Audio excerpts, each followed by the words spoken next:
Oh, yeah. Well, good morning, everyone. I hope that everyone can hear me in the virtual world out there. Thumbs up. Yep, got it. Very good. Welcome to our webinar this morning. Very exciting topic as we talk about ESG and sustainability and the opportunities that is offered. We had some nice conversations yesterday about how businesses could get involved.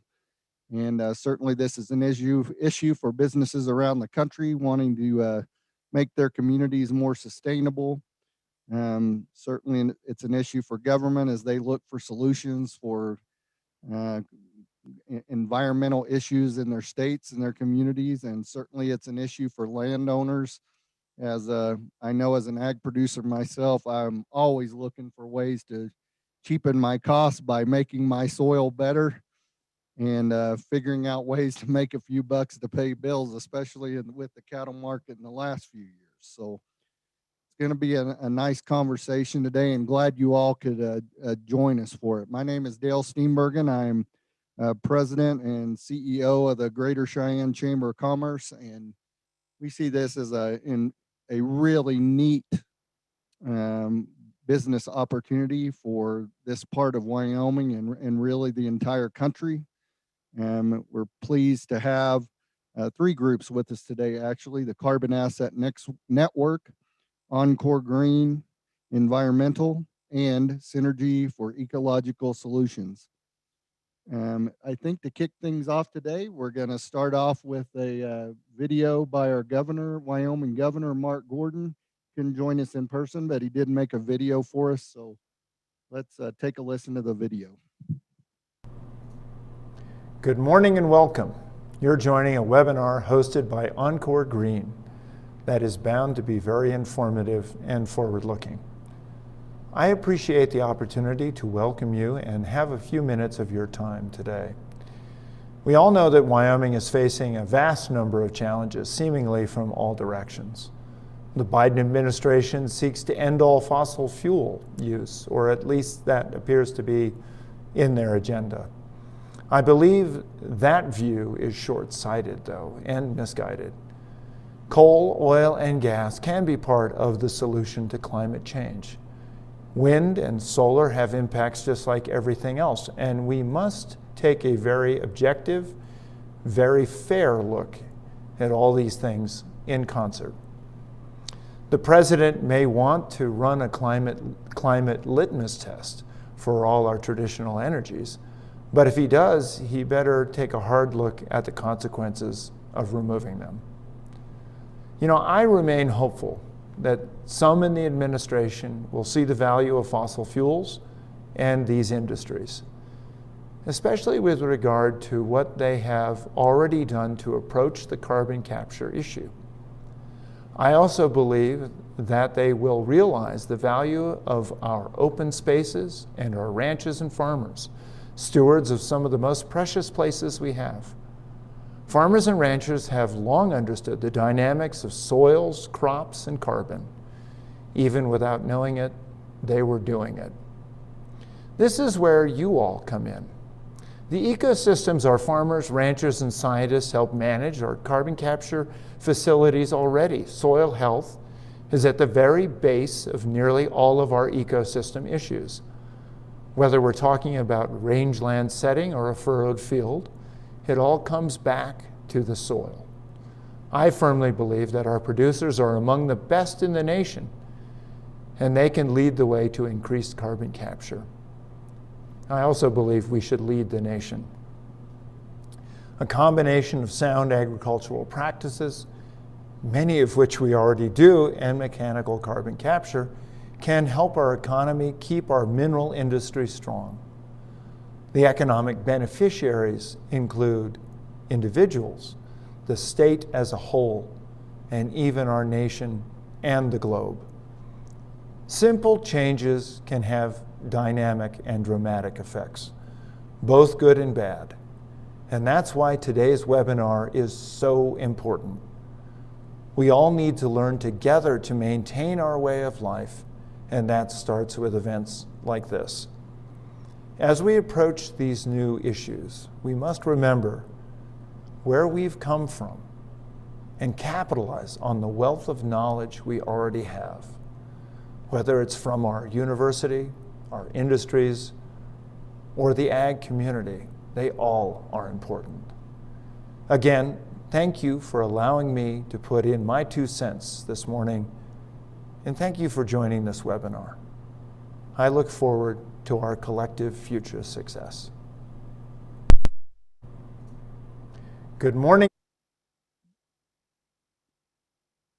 Thank you, Governor. We appreciate those comments. I see Jim McGagnon is on with us today, and I know that some of Jim's folks appreciate some of this global warming we've had the last couple of days. It's been a little rough calving in the sub-zero temperatures. I think that's reached all the way to about the middle part of Texas. So my hearts and thoughts go out to some of those guys fighting this pretty tough weather over the last few days. We'll get right to our program, though. We have Jeff Holder with us today from Synergy for Ecological Solutions, and he's going to go through a short PowerPoint, some really good information in it. So, Jeff, good morning, and we'll turn it over to you. Hey, good morning, Dale. Thanks very much, and we really appreciate you and the Greater Greater Cheyenne Chamber of Commerce hosting us, because really we're here with a group that's come together to talk about a brand new program. And really, like I said, we appreciate the chamber for hosting us. The 3 groups that are here are the Carbon Asset Network, and you'll hear more about each of these, but the Carbon Asset Network is a network of people who manage land. And that might be a row crop farmer, that could be a rancher, that could be someone who just has a lot of open land that they manage. It could be a golf course. It could be a park, right? So Carbon Asset Network collects these people together in a network. S4ES is the Synergy for Ecological Solutions. And that's not a company, that's a 501c3 registered nonprofit. And what they do is they pull together people who are wanting to make a difference to achieve what we call, and you'll hear this a lot today, climate wellness through soil health. And so this is the collection of the people we call change agents. You'll hear about that, but they're the people who are wanting to try to donate to make a difference. The third group is Encore Green Environmental, who is able to specialize in bringing water to come alongside the Carbon Asset Network for some of the soil health projects. So we got 3 groups here, but we're all talking about this one program. The program is called U360. It's called U because no matter who you are, you can participate in this. And part of it, and we'll talk about this in a second, but a lot of it is just trying to empower the people to say, I want to make a difference about our environment. No matter what you think about the environment, we all know it can always be improved. So that's the U of U360. It's 360 because that's a circle. And really what we're offering, what we're talking about is trying to create a total ecological solution.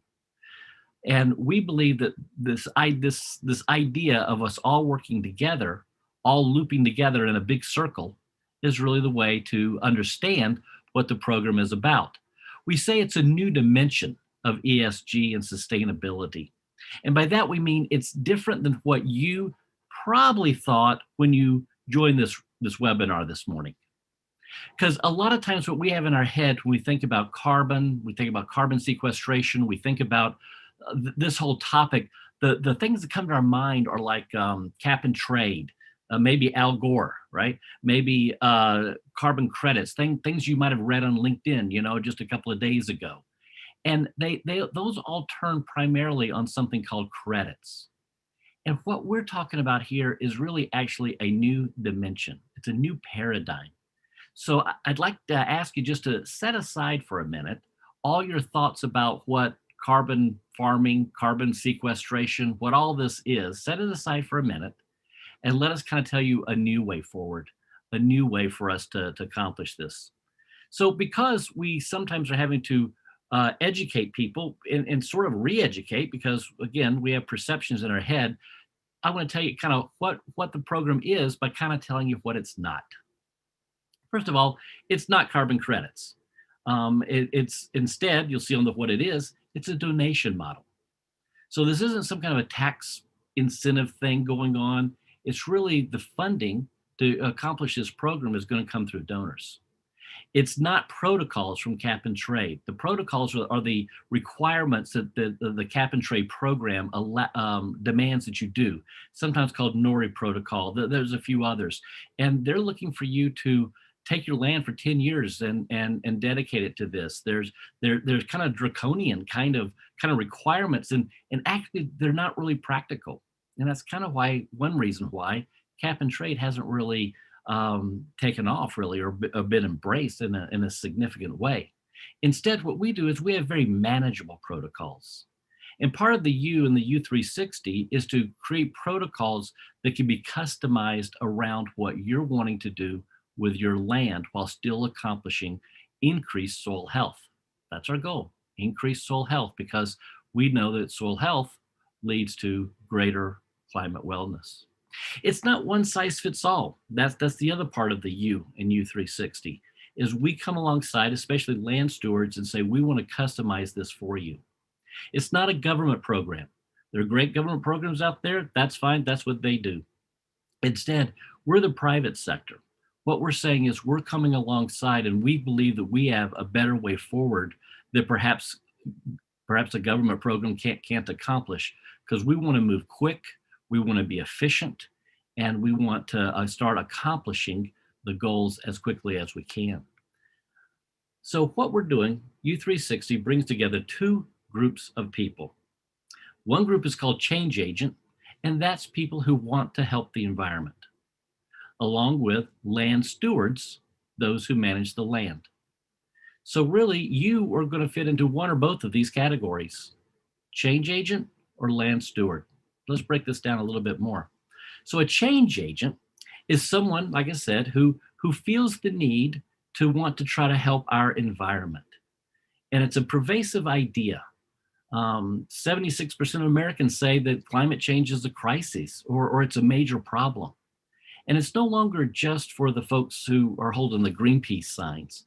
It's very pervasive. It's not just in the cities, though it certainly is. It's in the suburbs. It's even in the rural America. A study we just read yesterday was that in the state of Wyoming, 11 years ago, 17% of the people said they think climate change is a problem. Today, 32% think climate change is a problem. It's a growing idea. It's a growing concern. And part of it is that the millennial generation, the ones who have, since they were in diapers, have been being told and read about and heard about that there's a problem with our climate. They're now 40 years old. The oldest millennial is 40. And they're running businesses. They're managing farms. They're managing ranches. They're raising families. So this idea is no longer a fringe idea or just it's really pervasive. And these people, though, are frustrated. They're frustrated because they don't have anything they can do to help solve this problem that they've been hearing about their whole life. They're told to do simplistic things like, oh, well, separate your trash. Okay, well, that's a good thing, sure. They're told to eat vegan, to buy local, wait on the government to do something, or protest big oil, right?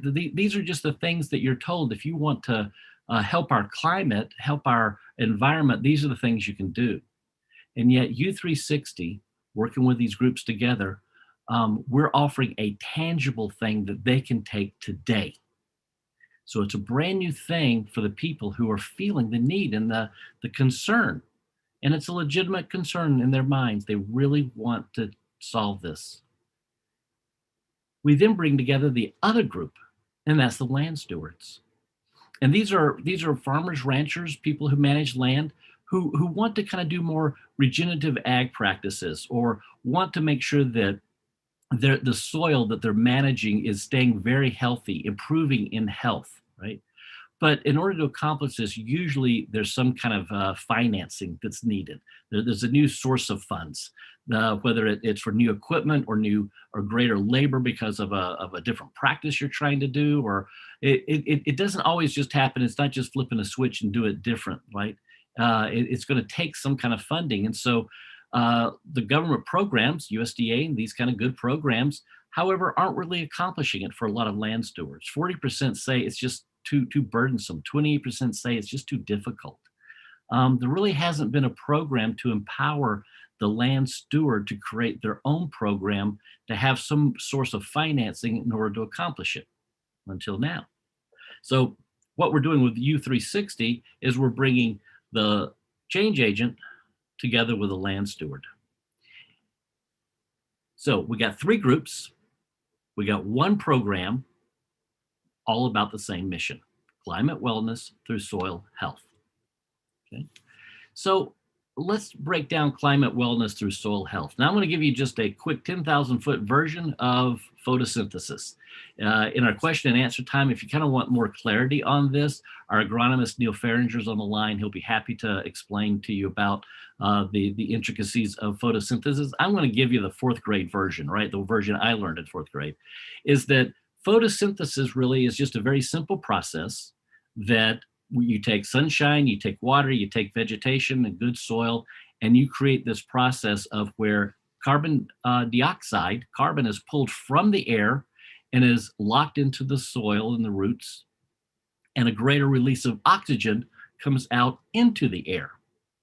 Bad stuff down, good stuff up in terms of how we want to breathe.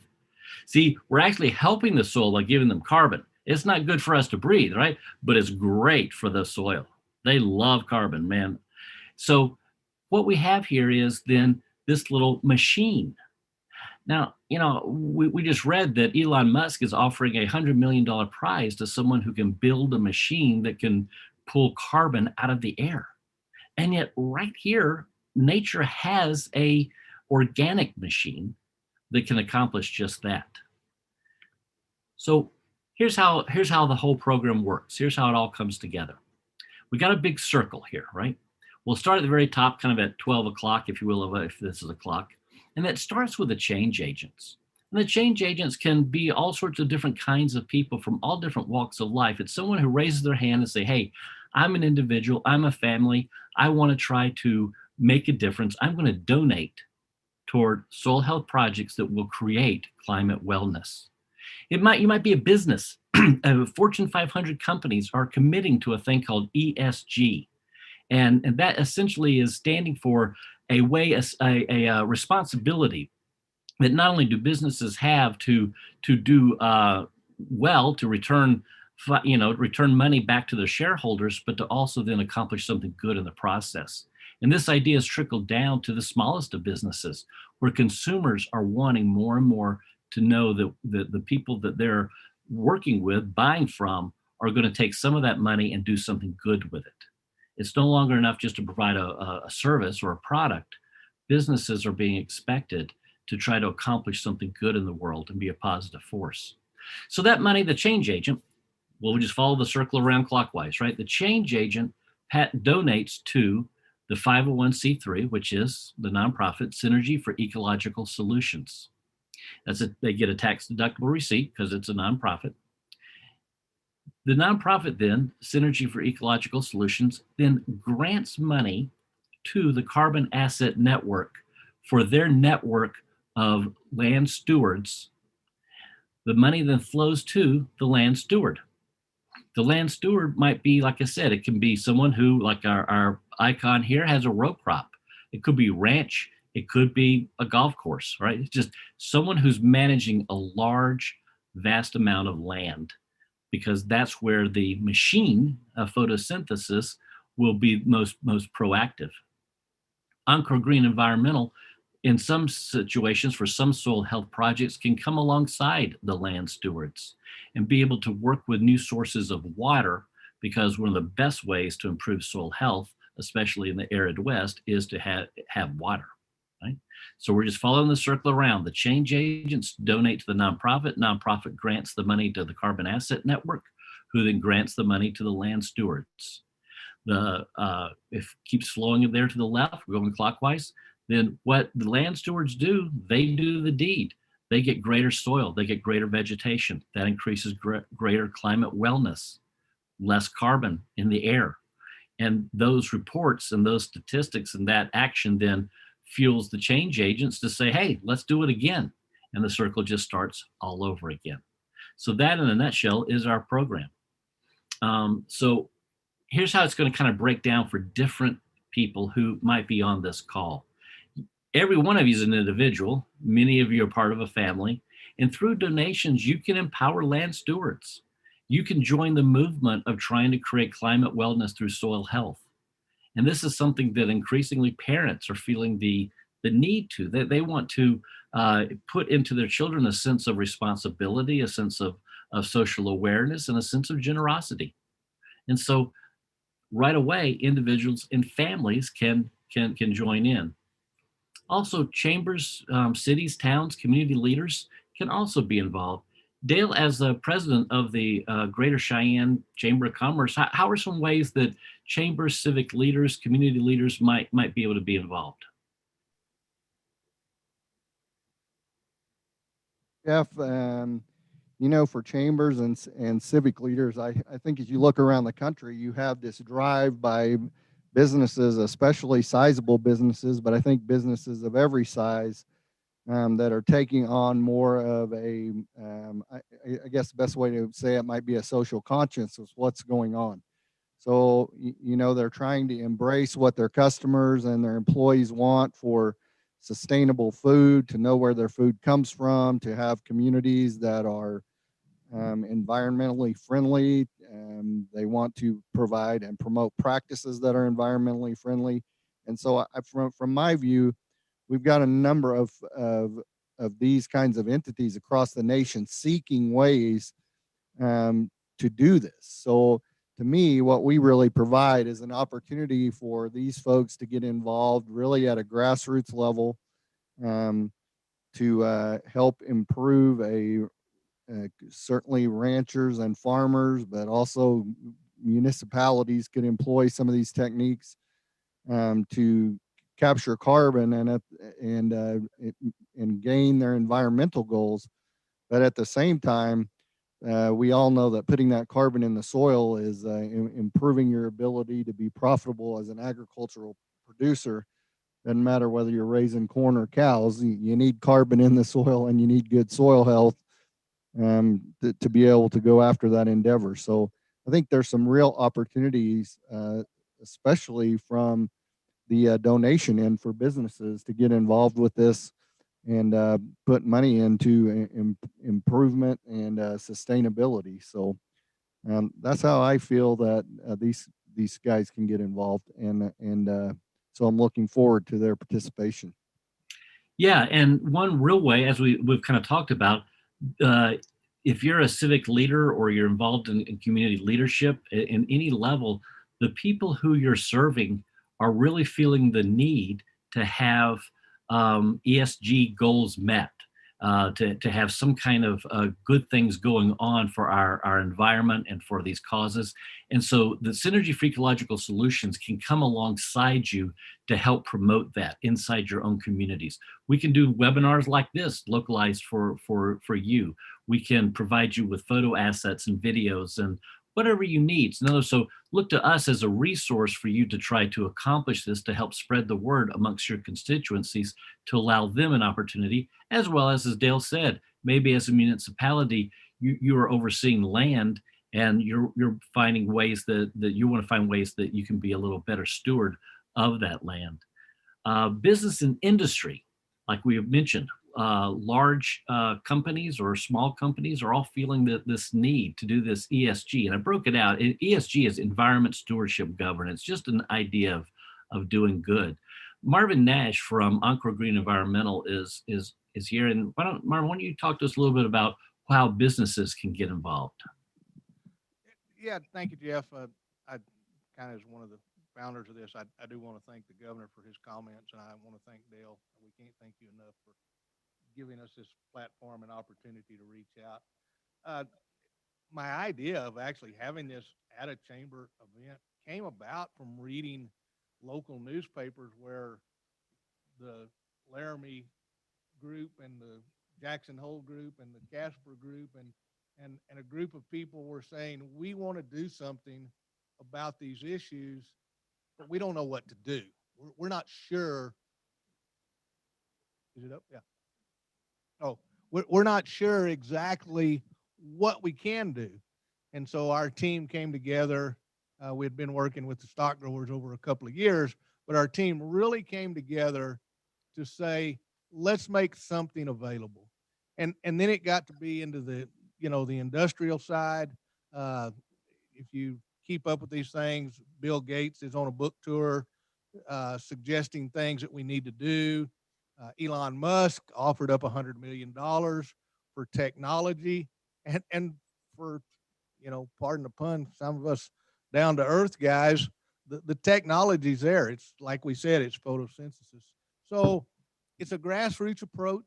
It's very doable, and it's not something that you have to have somebody do for you. Your farmers and ranchers and landowners and golf stewards and the greenskeepers, the city parks, the acreage that you have around, maybe your water municipalities, all of these things can be used to help us solve our climate wellness initiatives. And so that's what we really are trying to work on.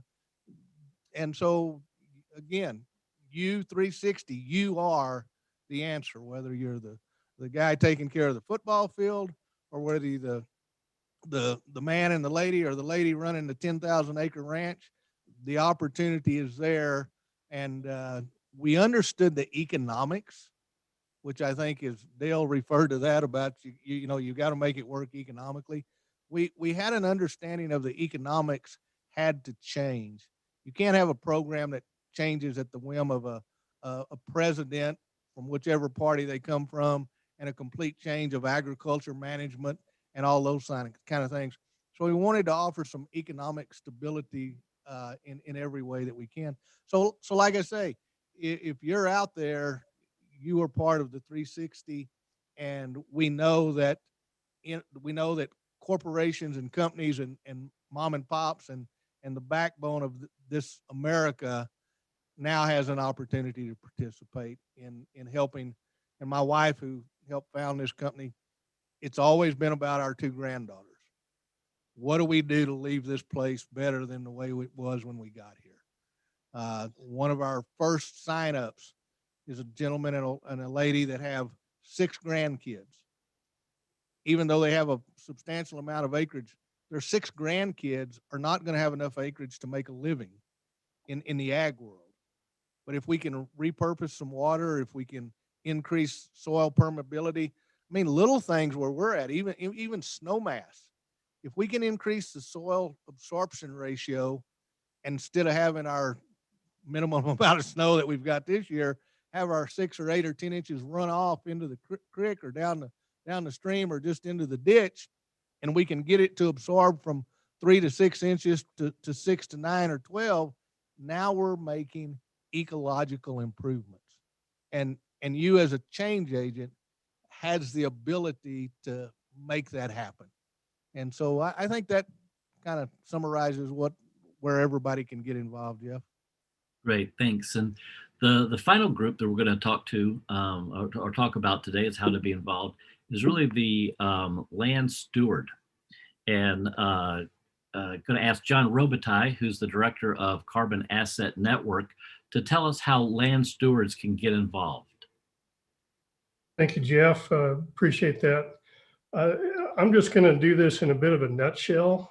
There will be time after the slides to go a little deeper if we have some questions regarding it. But essentially, in a nutshell, what we do is we meet up with our partners, those that are developing their land and would like to join this program. And then we bring out a soil sampling truck. We use Neil Farringer, who is our agronomist. And he comes out and he samples to 24 inches. Now that's important because many of our range plants do root down to 24 inches. However, if we look at many of these programs that are out there already, they only monitor to 6 inches. We feel that if the root zone goes to 24, we ought to sample to 24. That gives us a baseline. We get those soil samples to a verified lab. They give us a baseline for exactly what we have in the soil. And then we can collaborate with the landowner and our agricultural expertise to come up with a very customized plan specific to your land. Now, these plans may include things like we would like a different seed mix. We would like to try to handle some of our weeds, whether that be a cheatgrass or perhaps some kind of a noxious weed. It could include a different type of grazing, different water in different places to actually utilize your range much better. The way we do this, as Jeff explained, CAN gets the money from the Synergy for Ecological Solutions. Now, that money is then funneled to our land partners, where we provide them at least 70% of the donation that we've received. That 70% will be handed to each landowner over a period of 12 months, once every 12 months. And we'd like to see that money spent back in the local community, whether that's at the local lead and pest, whether that's at your local feed store, however we need to do, whatever we need to do, however that money needs to be spent for your customized plan, that's how we'd like it to be spent. It's important to note that these plans are not required. They are highly recommended, but they are not required to be in our program. Many government agency programs are required to do this. There are some private programs that require very specific fertilizers be used, that sort of thing. And one other real key factor here, as a land steward, because of our connection with Synergy for Ecological Solution, the land steward pays nothing out of pocket for this program. That's very important to note. If we happen to have some kind of oil or gas operation on the property and they're producing water, we can use Encore Green Environmental to repurpose that water for beneficial uses, which in my mind will only improve industry and landowner relations. It was mentioned a little earlier that our special guest, Jim Magagna with the Wyoming Stock Growers Association, is on the line with us.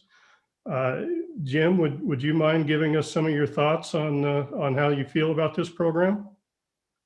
Well, thank you, John. I appreciate the opportunity, and I will back up a bit perhaps to when we were first approached by Marvin and these ideas were laid out in front of us. It fit very well within a broader goal that we have as representing the ranching industry in the state, and that is knowing the economic challenges that ranching faces, to provide our ranchers and our farmers with additional opportunities for revenue that are consistent with the fundamental basic operations they have on their land.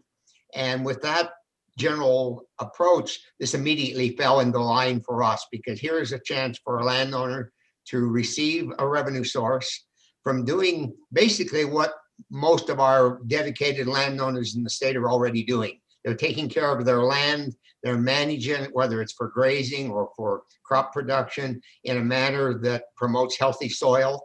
It's been interesting to me, if I go back 25 years, soil health was a term that I seldom heard from a rancher. Yet it's something they've been doing for multi-generations in order to keep their operations economically viable.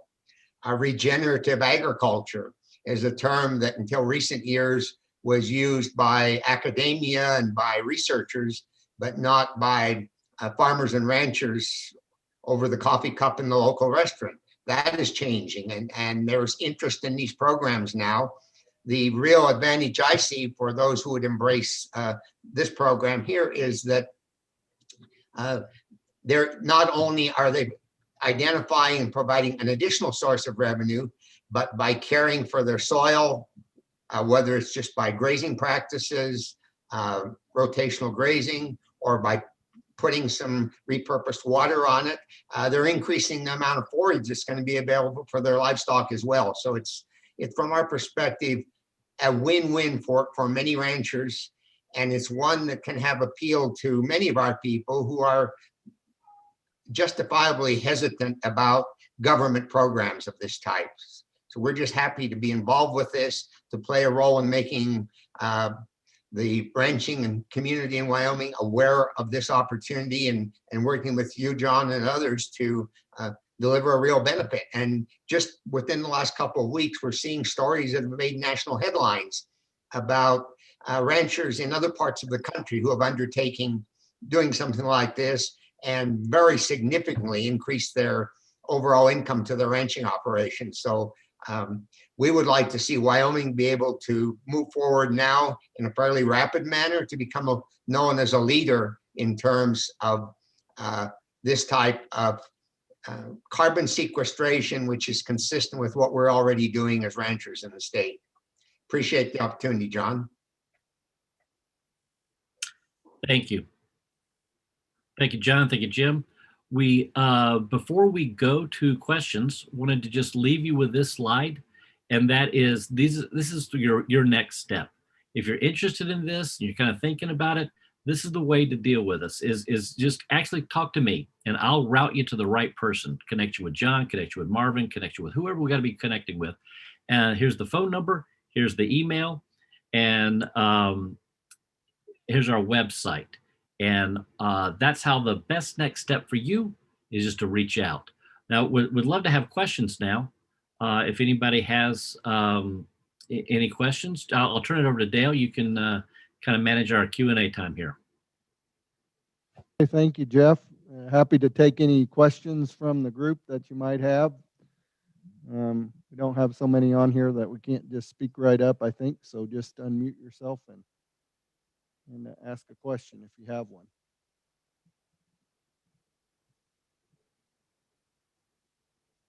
Don't everybody ask at once. Well, this is Neil Farringer, the agronomist for the group. While people are thinking of their questions, I'll address the question, why can? I have researched a number of these carbon sequestration programs in developing our program as the Director of Agronomy for Environmental Green. Well, 2 weeks ago, or 3 weeks ago, we were in Wyoming making a sweep and working with the landowners. We soil sampled 20,000 acres. In 5 days, we brought home 76 soil sample sets. As John was said, that we have go down to 24 inches. So our sampling increments are 0 to 6, which is like everybody else, but then we also go to 6 to 24. In a number of samples that we took around the Douglas area, there is as much carbon, or nearly as much carbon, in the 6 to 24 inch depth as there is in the 0 to 6 inch depth. I was doing a presentation in Worland the other day, and I was looking at about irrigation, and they were talking about rooting depth. And John had talked about, well, we know that range plants root to 24 inches. Well, corn roots to 3 feet is what they figure. Winter wheat is 4 to 6 feet. The pinto beans is like 30 inches. So why are we stopping at 6 inches to determine our carbon and what it's sequestering? Yes, there's the concentration is much less as the deeper you go, but there is more, there's as much carbon because we've got 18 inches instead of 6 inches. So the other big item in regard to us versus carbon sequestration programs, or another item, is that we do a soil health test on the 0 to 6. So as Jeff said, and we've seen on different slides, that it's soil health, or we're doing climate wellness through soil health. I'm sorry, I'm stumbling over my own words here.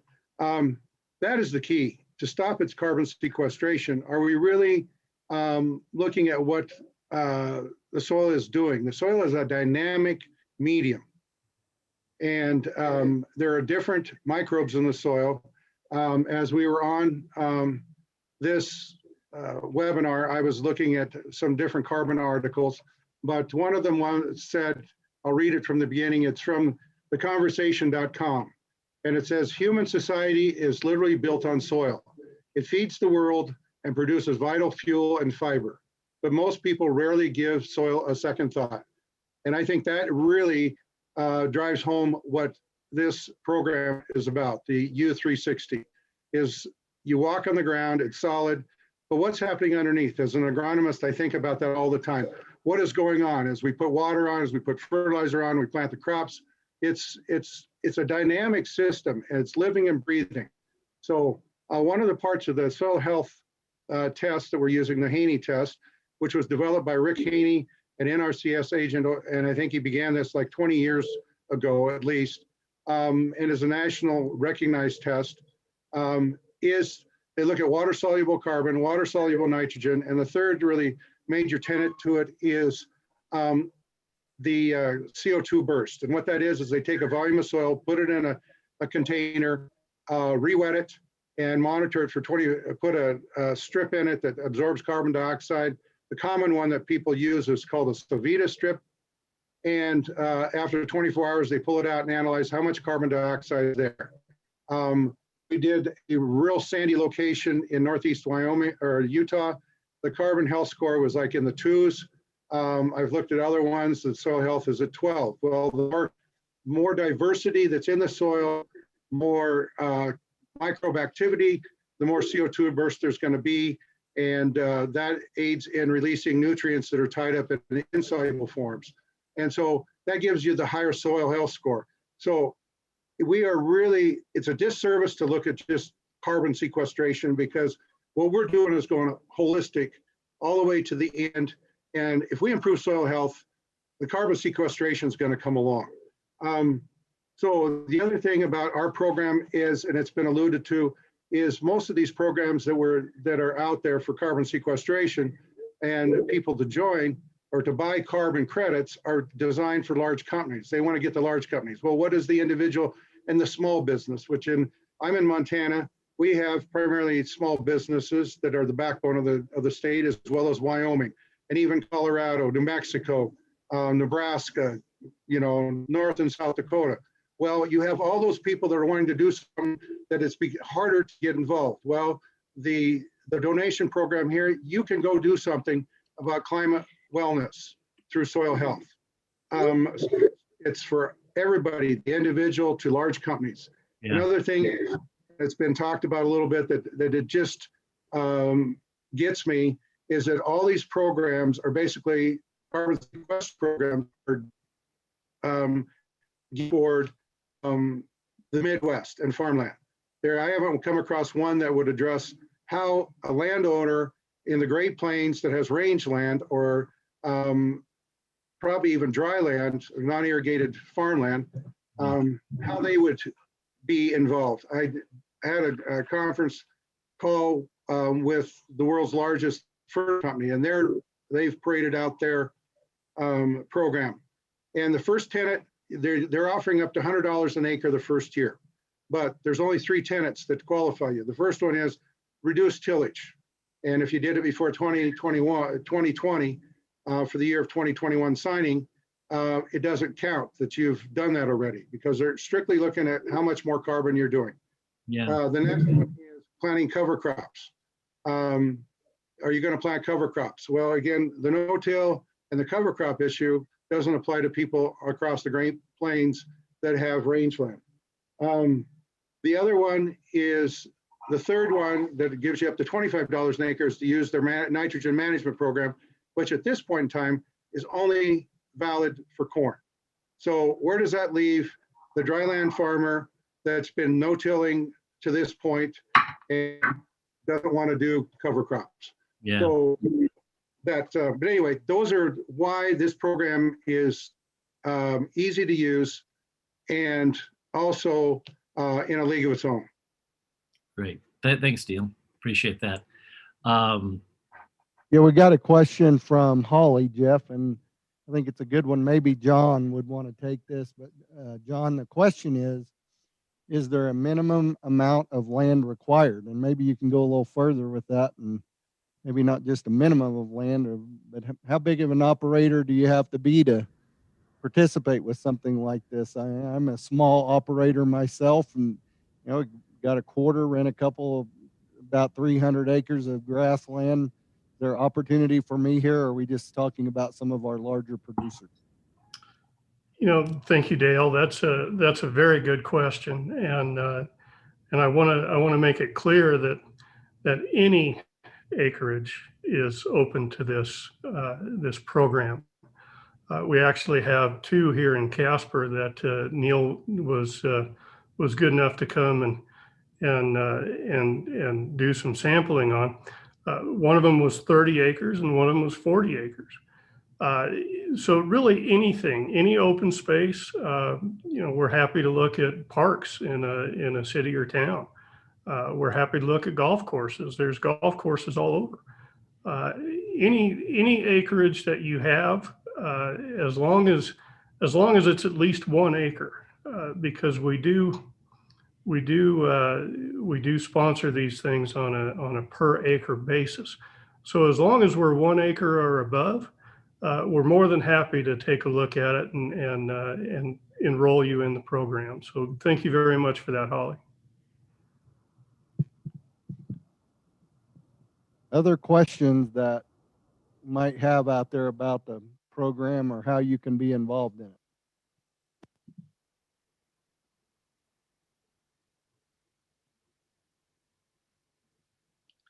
Also, if you don't want to ask it, you can also just hit the chat button down below, and that we'll be able to see your question and we can just read it, kind of like how we just did.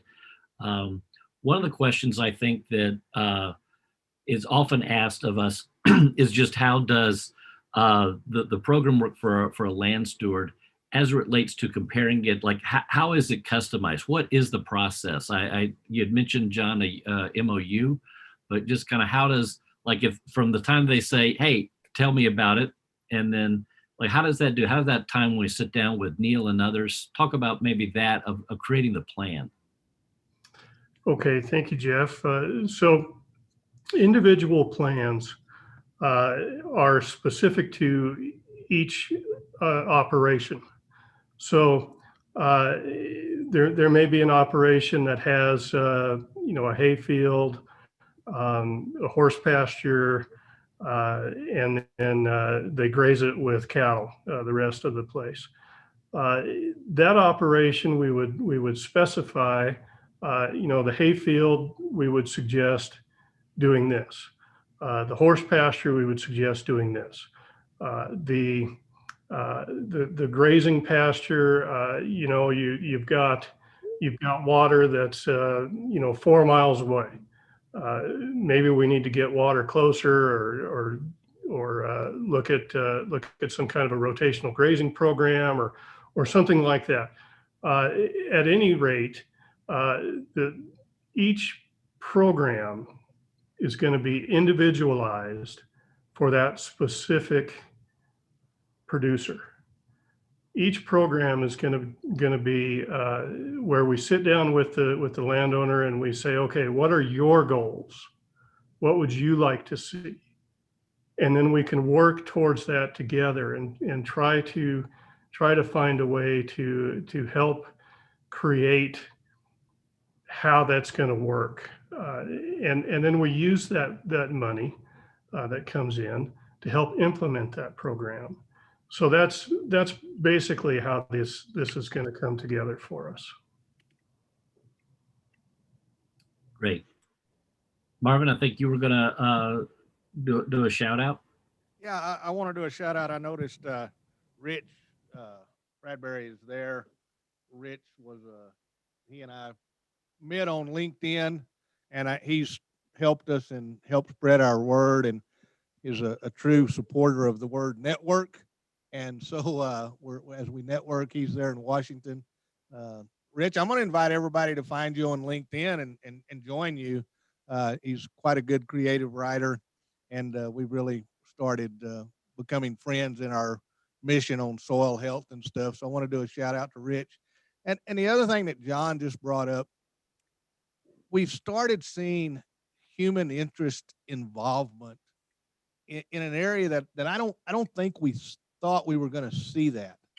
You know, we're seeing people saying, we have a gentleman that we were going to go do 900 acres outside of Chugwater, and we ended up with an MOU for 6,500.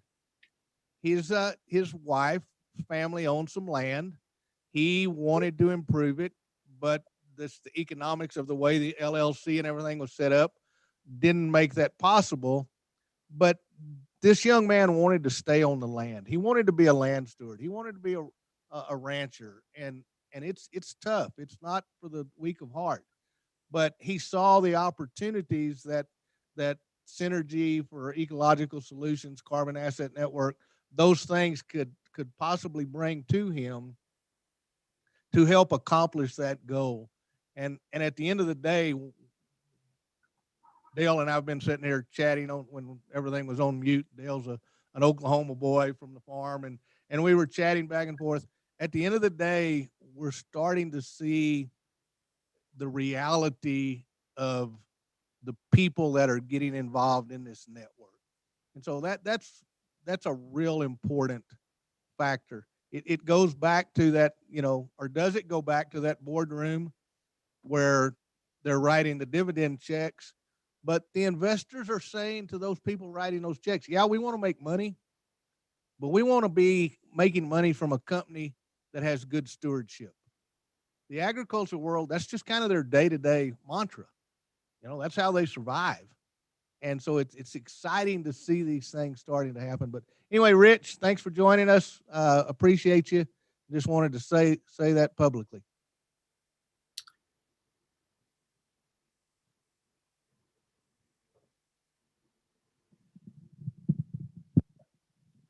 We have a couple more questions on chat, Dale, if you see that. I do. So the first one is from Darren. How would produced water from oil and gas fit into this program? You want to take that, Marvin, or you can start and then. That may be a Marvin Nash question. So go back several years. Somebody asked us to, actually our son that unfortunately passed away, we were working in the oil field. He had some trucks that were loaded with produced byproduct water. We figured out how to use it in a process. At that point, being from South Texas and understanding the value of water from anybody that's in an arid country, I thought, man, why are we wasting this water? I became a quick study of Elmwood Mead, who was our state engineer, of how water got started in Wyoming. And Wyoming has really laid the foundation for a lot of state water laws. Started looking for the technology, went through the permitting process, answered some of the environmentalist questions of can we do this safely, created a patent process called conservation by design so that we batch water and no water goes to the ground if it does not have the engineer's seal of approval and the DEQ seal of approval. So it's just been an ongoing process. In Wyoming, we did have a lot of coal bed methane waters at one time. And we found out that it really wasn't a problem with the water. It was the application, the quantities, and the volumes. So I was, my wife and I were fortunate enough to put together a team of individuals that understood these challenges. Neil Farringer's got more catalogs on coal bed methane water than probably anybody in the United States. He's testified at hearings on some things. John Robitaille is got a degree in soil science. So those team members came together. We found technology to make it affordable. And so that's been the process. But I may be a little off on my numbers, but I think we sent 18 billion barrels, maybe it's gallons of water into the ground that we just wasted. And technology has improved so that we no longer have to do that. And it's very important to understand we can do it safely. That, you know, sometimes the environmentalists think that if you ask them a question or find a solution to their problem, you're being combative to what they want. The environmental group, they've been our biggest supporter by asking us questions and expressing their concerns, because we value their concerns and those problems have to be solved. We've just been blessed enough and fortunate enough and had a good enough team to solve those problems. So Darren, I hope that answers your question. It's just a byproduct that's been being put to a waste that no longer needs to be wasted.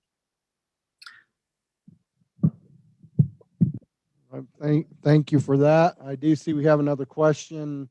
Richard Bradbury would like to ask a question. So Richard, if you'd unmute yourself and ask your question, please. So I also have a oil and gas background, and I think what you guys were able to do with the water is just tremendous. And then to reimagine it and bring up and start creating more agricultural lands where there was an opportunity never to have any is amazing. And I could say the amount of water that gets used in the oil field, while it has an ultimately good end, is just tremendous amounts of water. It's amazing. So it's good to capture that back and get it back and having a positive effect on the landscape. My question is, so when you look out 5 years from now, what do you envision this organization looking like as it evolves? And then so you can donate and you can make yourself feel good, and the person that donates can feel good about having donated to a positive program on the land. Will there be like a future that, so they can, if it's a nonprofit, so they can write it off, but would there be a future where they can also write off the carbon that they save, or have some sort of value that's tax deductible to them in the future? Well, that would actually be dependent upon what kind of federal programs go in place. There's already a very established program with the IRS that if you donate toward a registered charity, you get to take a tax deduction off your income taxes. Somebody else would have to figure that out if there is that.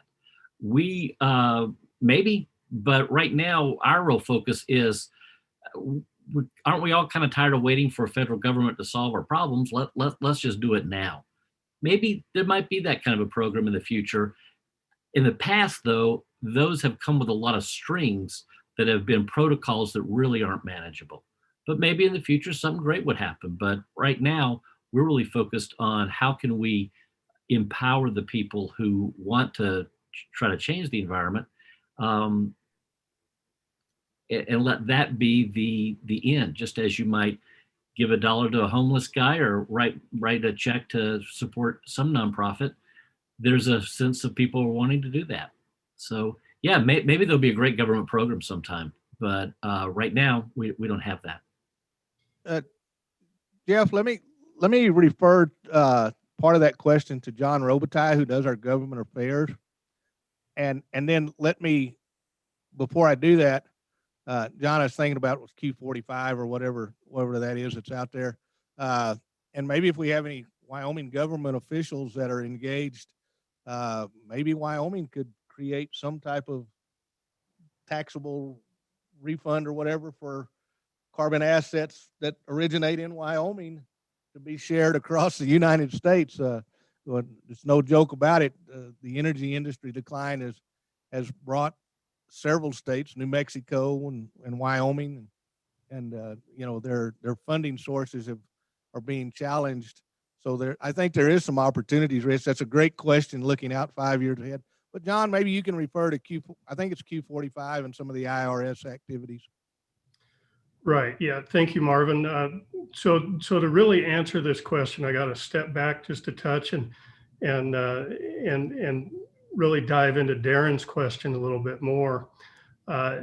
Darren's question was how does produced water fit into this program? Well, produced water, if we can clean that water to the standards that we're given standards through Wyoming DEQ, and then we can put that water to beneficial use, whether that be simply adding some kind of precipitation to native rangeland. What that will do is it will improve the soil at a faster rate. So when we improve the soil at a faster rate, we increase our forage cover faster, and then that in turn helps us with more root storage, so that we're actually pulling that carbon out of the air faster through CO2. Photosynthesis takes place, and we're storing that carbon dioxide in the ground in the forms of starches in the roots. So to really answer this question, we have to look at the bigger picture. If we have an additional water source, we can do it faster. If we don't have an additional water source, that's okay. These range plants out here have really been, they've evolved to this point where they can handle these types of shifts from maybe a wet year to the next year. It's almost a extreme drought. They can handle that. That's what they've been. They've been evolution and have created themselves the ability to actually survive in that type of environment. Now, the key to Rich's question almost is how much can we get carbon? How much can we really store? And if we store it and we prove we're storing it, how do we get a tax credit for that? That's a difficult question to answer at this point.